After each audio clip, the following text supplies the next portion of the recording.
Okay, to continue with our discussion about the 17th century being the century of science and how that relates to politics. So, as we were just saying,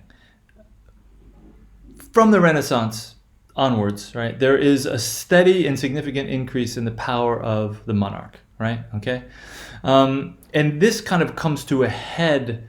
This is something. This is sort of like a sort of a constant growing, and certain monarchs sort of go cross certain boundaries in this. And this really comes to the forefront in let's say with James the First, right, who is the king from 1603 to 1625, who's also, by the way, James the Sixth in Scotland, right? So James the First, he lays claim to something called the divine right of kings, right? So we have this idea. Notice we have the king being the head of the English Church. And he has this idea that the king is appointed by God. The king is infallible, and because of this, the king should have absolute power, right? Okay, so this goes along with a struggle, by the way, for James the First. He needs money for wars, right? Okay, so he needs to call Parliament. This is why Parliament is going to be called to get money mostly for money for wars, right? So he needs Parliament, right? But Parliament, of course, can refuse the king the ability to levy taxes, right? So they can be a significant obstacle to his power. And the Parliament, right, this parliamentary system, which doesn't exist in the same way it does later, but because they don't convene regularly, right? The king only really convenes Parliament when they need money, and this is the way it happens, in France too. Well, it happened in France up until the Revolution. So the Parliament is a significant check, right, to the king's power, right? So because of this, James, under James the First, right, who was king from in the beginning of the 17th century, claims to have unlimited power because he is appointed by God as the ruler of the church and the state, right? And so this leads to progressively over the course of the 17th, and the idea is there becomes this idea that this is an irrational way to act, right? Okay, that a parliamentary system is sort of a more rational form of government, right? And so you see an emerge, and this is going to become later sort of thought of as sort of a scientific. The rational form of government is sort of a scientific one that can be studied and revised, and this is actually one that can be sort of developed using the scientific method that was first. It might be exaggerated to say that it was for the very first time, called into being by Francis Bacon, who we referred to before. But there is this idea that human beings can perfect, the government system, by using the scientific method, and they can emerge with, sort of a parliamentary system with a system of checks and balances, right? Which is opposed to, right, this idea of, let's say, an absolutist monarch who is by the way, notice we can see that there's this importance laid to religion. So here's a conflict between sort of religion and science, right? And this sort of comes to a head throughout the 17th century. Here we have the descendant of James the First is Charles the First, right, who is king from the 1625 until 1649. It's important to note that in 1649 Charles the First is beheaded, right? His head is chopped off, right? Because there's a series of conflicts that escalate between the king and Parliament. There's a civil war going on, and notice the king is going to appeal to French intervention, French being a Catholic church, Parliament, and notice here we have a sort of reinforcement of sort of the Protestant ethos, which is sort of more specifically English as opposed to sort of the continent, right? I'm not going to get into any detail in the ensuing period after the beheading of Charles I. We have the establishment of what is known as the Commonwealth under Cromwell, right? Who was in power from, well, the sort of, it's not so simple, but let's say vaguely speaking from 1649 to 1655, we have the Commonwealth, which is a very heavily sort of more markedly sort of Protestant. And the idea is it's not called a kingdom, it's called sort of a commonwealth, so it's sort of a different form of government. Cromwell is at his death. He is unable to sort of perpetuate his system of government, and there is something referred to as the Restoration, right? That really comes into being with Charles II, right, and in 1660, right. So this means this is sort of a return to sort of what is referred to as Merry Old England, right? Going back to sort of a more traditional. People are kind of, by the way, a little bit. We could say that Cromwell is sort of he was a little bit of a firm Protestant ruler. People were really willing to go back to I would say more of a culturally less aesthetic, less severe political system, but also one where, when we talk about the Restoration, we have once again a monarch with more absolute power, who is sort of the Parliament sort of lets him do his thing, and they don't really claim to have the power they do. So there is sort of a happy medium sort of under the Restoration, right? Under Charles II. It's important to notice that under Cromwell, culturally he was not in favor of the theater. There's actually, the theater sort of comes back after being sort of outlawed under the Commonwealth, under the Charles II, and there's a thing called Restoration comedy. Theater sort of comes to life.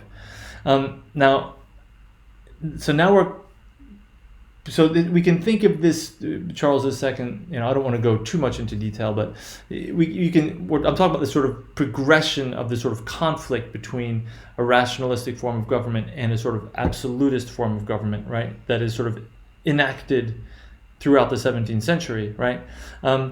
And we can think of the Charles II being a sort of a lull in this sort of I would say this escalation of this conflict, right?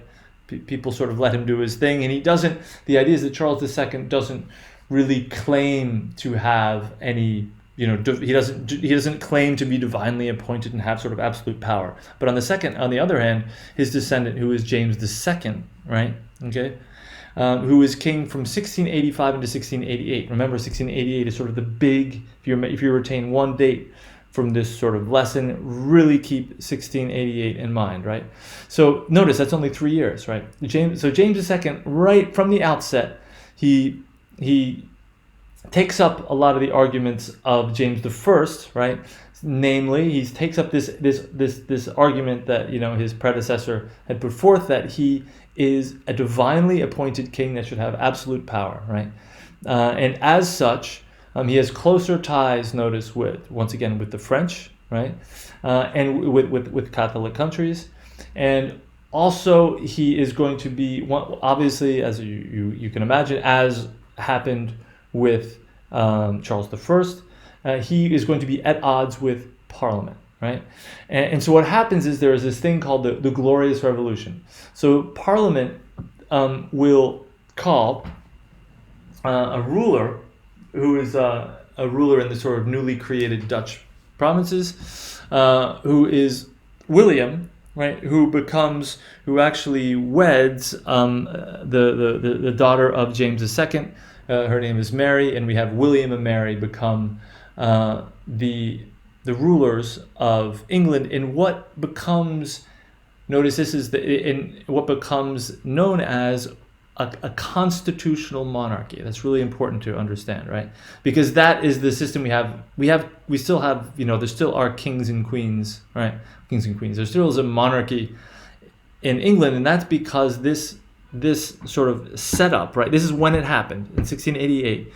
There is this idea, and this evolved over time, right? Obviously, today we're all aware that, Queen Elizabeth is very much even, it's not exactly true, but she's pretty much a figurehead, right? Okay, meaning that she will, inevitably sort of follow the political decisions made by her prime minister, right, and the sort of government in power.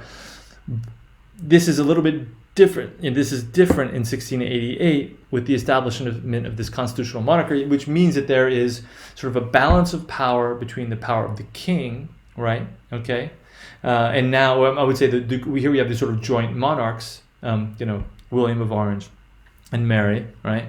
William and Mary, starting from 1688. And Parliament, right? And notice we have William of Orange, who is a Protestant, right, ruler, right? So these ideas can get a little bit complicated, but we have this idea. We have a more rational, it's, in a sense, can be thought of as a more rational, scientific form of government, right?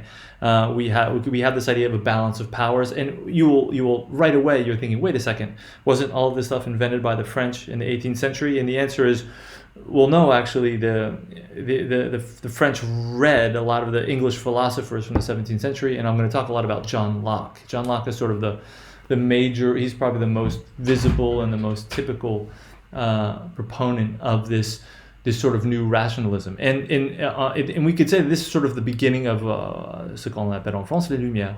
Okay, this is really, we have this idea of an enlightenment form of government, an enlightened form of government. We call it, the Enlightenment is what we call it. We don't say the lights, that's what we call les Lumières.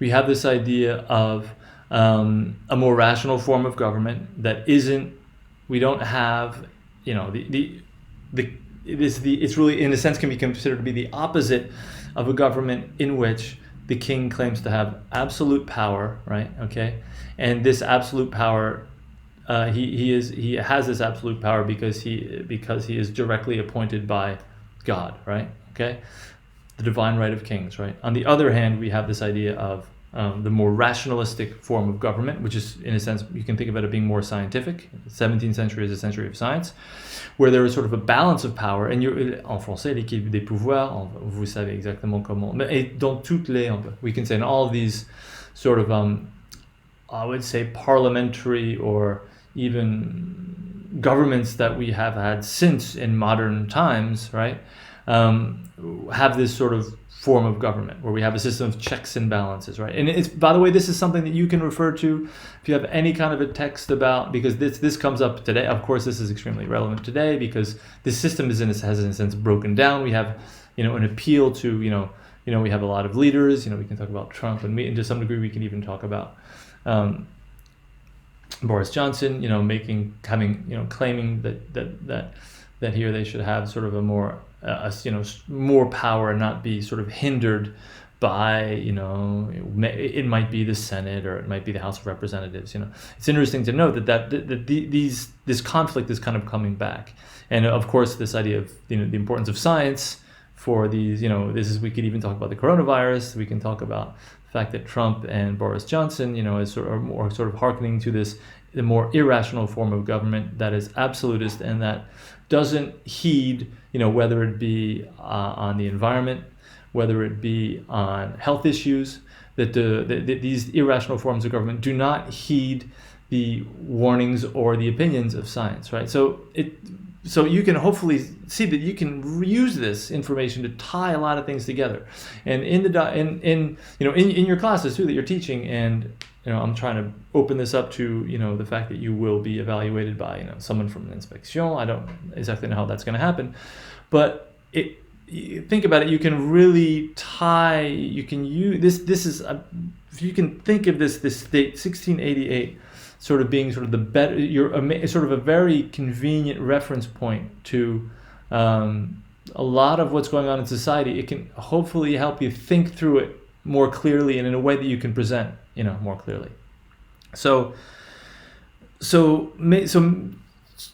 hopefully that is that you have a clear view of that essential idea of this sort of why 1688 is sort of a focal point in English-speaking countries, and just to sort of maybe expand on this. Here we have, let's say, what else is going on in 1688. Notice it's reflected in writing. For example, if you compare the style of, let's say, Shakespeare, right? And I'm thinking of a writer. I can talk about a writer who comes a little bit later. We can talk about a writer from the sort of the end of the 17th, beginning of the 18th. For example, Alexander Pope. He's probably the most illustrative writer from this, what is known as the referred to the Augustan age, the age immediately following the Glorious Revolution. We can think of Alexander Pope. It's important to note that it's clearer. We get the feeling that we are in a more rationalistic society. The poetic norms are vastly different. If you could study what are referred to as sort of telescoped metaphors in Shakespeare, we have one metaphor kind of blends into another, right? The grammar is not, subordinate clauses don't really fit as neatly as they do in sentences, as they do in Alexander Pope, right? Hopefully, so you can, to be honest, you can really blow apart if you get a set of documents that cover this period. You can always, I would say, bring this up. Whoever the writer might be, that's a Renaissance writer, and whoever the writer might be, that will be from, let's say, late 17th to, let's say, 18th century, right? There's a significant change in poetics that reflects, we can say, the politics and the sort of, I would say, the mindset, right? Language changes significantly. It's important to note that, in what's also interesting is that French literature becomes sort of like the beacon, the stylistic beacon for European literature. Alexander Pope, notice he always writes in what are called rhymed couplets, right? In French, you're aware that, let's say, if you read like a play by Racine, have les alexandrins et c'est des couplets, et ils sont rimés. Et c'est vrai que parfois c'est difficile à lire. Shakespeare, en revanche, donc on parle d'un écrivain de la Renaissance, il écrit en ce qui s'appelle du vers blanc, blank verse. Blank verse is a specific thing. It means we're talking about non-rhymed iambic pentameter. Now, this you can study, you can look that up, but there's a significant idea that we don't have these sort of perfectly neat contained rhyme couplets, right? Whereas later, right, once we have a writer that is writing after this scientific revolution, it's a heck of a lot easier to read Alexander Pope than William Shakespeare, right? We can say that the verses and the sentences, they kind of neatly fit together in these perfect rhyme couplets. Like the ideas are kind of contained in well-organized units, right? That reflect a way of thinking that is more scientific, right? It's a different ideal, right? And it really is the beginning of the Enlightenment, right? It's 1688, right? Whereas if you read Shakespeare, we have blank verse, which means there is less of a constraint, which means that it is not, his verse is not rhymed, right? Even though they're both written in iambic pentameter, which is sort of like what we call l'alexandrin in French. But the sentences are not going to be contained in sort of a sentence will be much less often contained in a couplet, right? They kind of spill over, and it has a lot to do with the grammar being, and a subordinate clause is not going to fit the way it will. And you can really talk about that. It's unfortunately, when I was, I almost never heard this kind of an observation, and I think it's an easy observation to make, that you can make, and it will honestly hit home. It's the kind of thing that'll really, it'll really help you out, because unfortunately, I think it's fairly easy to see, but be aware of the fact that I'm, because you're going to be having all kinds of different texts, but you don't have to go out and memorize all the Renaissance poets, but you can say, wait a second, pre-scientific, the way that this is written is going to reflect something, right? So I'm insisting on that. I'm being a little bit heavy-handed about that, but you will know, but it's something that I think is extreme. Well, you're lucky that you have this, insofar as it is true of sort of any text from this period by any author. I'm talking about Alexander Pope and William Shakespeare because they're probably the most obvious ones. But this is reflected in any writer from these periods.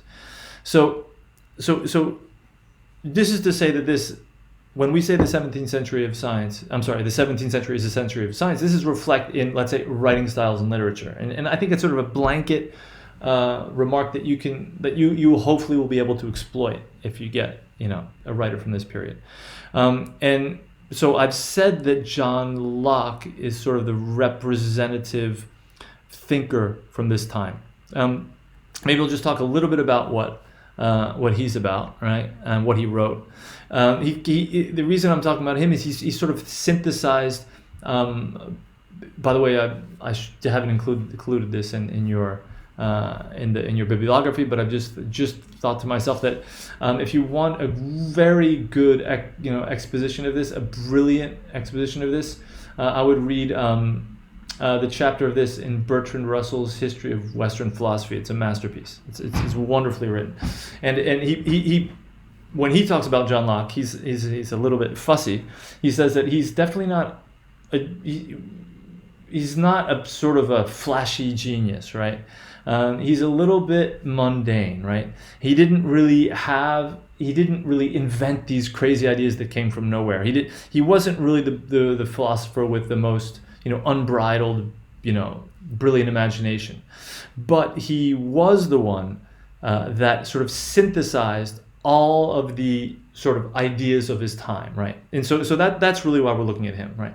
Because we've just studied this, what we've called the Glorious Revolution, right? And in some cases we can think that Locke was sort of the author of the Glorious Revolution. It should be noticed that while James II was in power, right, from 1685 to 1688, John Locke was in exile in Amsterdam, right, and he was.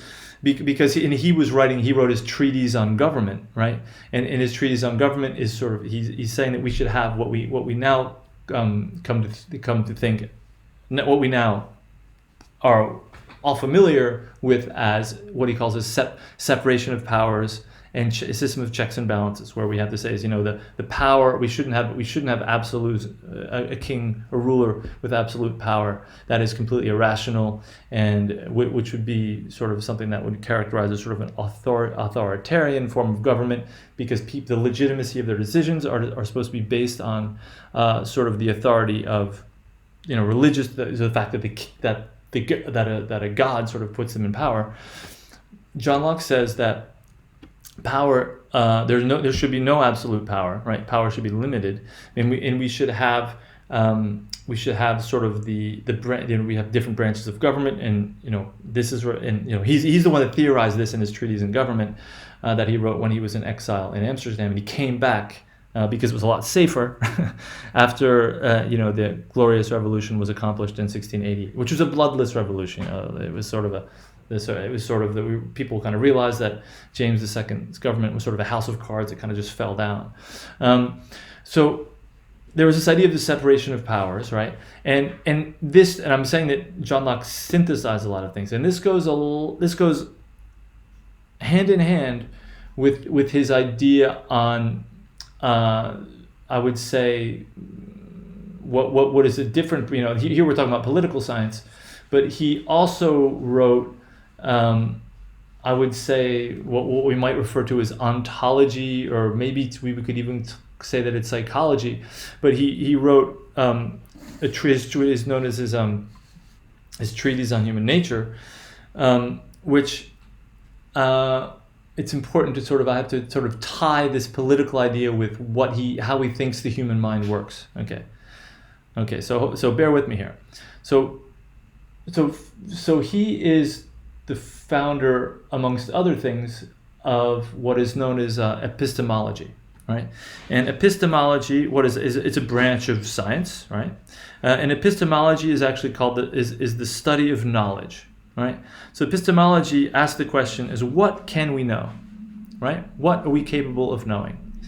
And John Locke claims, right, that one of the major tenets of his philosophy about what is possible in human knowledge is that human knowledge is limited, right? No human being has unlimited knowledge that can be derived from some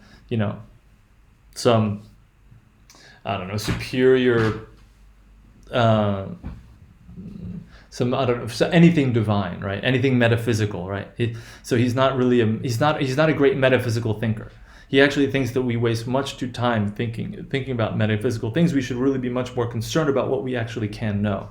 And so you can see how, yes, this has a lot to do with the scientific method, right? What we should know should be based on what we can actually, if we can do an experiment and verify something and repeat it, then we know that. We've actually ascertained that. And we've ascertained that with our senses, right? Okay, we're not able to make some, in math, he sort of says that math kind of fools us because we feel like we have this sort of pure form of knowledge. But he says that the only things that we know derive from experience, right? And in French, where it's really convenient because we have une expérience, right? Okay, we have this pun that we have in English. Notice we have une expérience en, let's say, je ne sais pas, chimique, par exemple. Là, on emploie le même mot pour parler d'une expérience chimique et de parler de mes expériences personnelles, right? Okay, that's a happy coincidence. That'll probably hopefully able for you to understand sort of what we call the experimental method. Of course, when we talk about in English, we say we can have an experiment, right? Let's say in physics or in chemistry or whatnot, right? But we talk about a personal experience, and these are things that we have felt and thought and lived through, right? Okay, so Locke says that we have limited knowledge because we have limited experience, right? And this has to do with, he sort of revived an old philosophical theory called we call it Tabula Rasa, right? La Tabula Rasa, which means that, let's say, when human beings come into being, right, their mind is what is referred to as a blank slate, right? Okay, and the only things that they know, as opposed to this idea, this is more of a religious notion of that the soul, right? The soul is something that is sort of, it's once again that sort of metaphysically descends into the body, and that contains sort of previous knowledge, right? Okay, that is usually divinely infused, right? And that is sort of that is sort of the claim that we have sort of access to sort of unlimited and sort of, I would say, absolute unlimited knowledge that usually has something sort of to do with mathematical perfection, right? And these are sort of, Locke is saying that this idea of having sort of divine absolute knowledge we just don't know. This is not something that human knowledge, right? Okay, derives from experience, and this is important because you're English specialist and you're more concerned with sort of Anglo-Saxon culture. It's really important to note that Anglo-Saxon philosophy is much more empirical than continental philosophy, be it French or German. Okay, so and it is thinkers, especially 17th century thinkers. I mean, the three big ones, even though Hume comes later, are going to be Hobbes, Locke, and then Hume, right? Hobbes, predecessor to Locke, Locke in the middle, then Hume later, even though Hume is Scottish. Still, we're talking about these sort of the big three for sort of Enlightenment Anglo-Saxon philosophy. There is this idea that they're empirical, meaning the human knowledge derives from experience, right? Okay, and because of this, their epistemology is based on the assumption that human knowledge is limited, right? It can only go so far, and this all kind of ties together because it is because the fact that for all human beings, whether we're talking about a king or a noble or whether it be their social class, because all human beings have limited knowledge, it would be completely foolish and irrational, right, to confer unlimited power on any one individual, because they do not, because it's not because they're king that they have some illumination from God or whoever it may be that they have, that they know better than other people. Okay, so that hopefully can help you understand why Locke ties a few ideas together, right? His sort of epistemology, right, and his empirical philosophy goes hand in hand with his political philosophy of this idea of checks and balances, right? Okay, and that's really at the heart of, I would say, Anglo-Saxon thought, okay, and its political systems, right? And if you keep that in mind, it'll really be able to make ties in the past and the present. Hopefully, this this is relevant to a lot of what we talk about today, right? Okay. So I hope you have that. There's more I would like to say about John Locke, but I don't think I am. Maybe one last thing I think it's important to notice. He also wrote an essay on tolerance. And he's really talking about religions. I talked about the fact that I said under Queen Elizabeth, heretics were burned at the stake, right? And especially a lot of these absolutist rulers, very often associated with increase in religious persecution. Now, John Locke says because human knowledge is limited, we are not able to make absolute pronouncements about things that concern anything that's metaphysical, and that means we should not, and our legal systems should be based on our limited knowledge. So that means we should not be able to persecute heretics, right? And I think that's an extremely important, that you can actually use that today when you talk about things about, for example, minorities in religion and Anglo-Saxon culture. I think you can definitely, even if you don't have the time to read his essay on tolerance, it's really important to keep in mind that is a part of Anglo-Saxon sort of culture and philosophy that has a lot to do with the fact that if you go to the post office in England, right, you will very likely have someone there who's wearing a turban, right, and it's not a problem. Okay, so you can relate this to a lot of what's happening today. But once again, here we're looking at hopefully this can stir up some things that have a lot to do with what's going on, but just to really make sure that you've understood the essential stuff we're talking about, 1688 is sort of the pivotal point in Anglo-Saxon history. That's the way I'm presenting it. I'm actually later going to say that it's a little bit of a false way to look at it, but it's convenient and it really gives you access to a lot of things. But it's important to say that there's a sort of a coalescence between this idea of a constitutional monarchy, right, meaning which is a more rational form of government, which is based on balance of powers between the monarchy and the parliament, which is because human beings have limited knowledge, right?